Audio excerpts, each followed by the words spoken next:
ಮೊದಲು ಪ್ರಿವ್ಯೂ ವಿಡಿಯೋನ ನೋಡ್ಕೊ ಬರೋಣ ಬನ್ನಿ.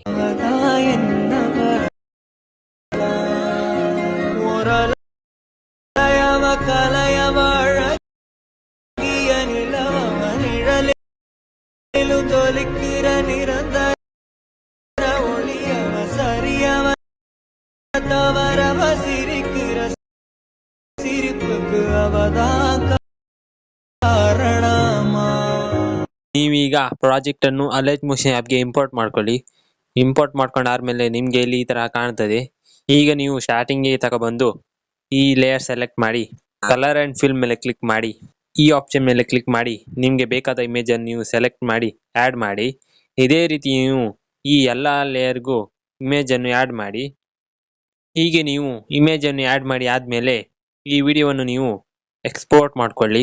ಈ ವಿಡಿಯೋ ನಿಮ್ಗೆ ಇಷ್ಟ ಆದ್ರೆ ವಿಡಿಯೋಗೊಂದು ಲೈಕ್ ಮಾಡಿ, ಹೇಗಾಯ್ತು ಅಂತ ಕಮೆಂಟ್ ನಲ್ಲಿ ತಿಳಿಸಿ. Thank you for watching. Bye.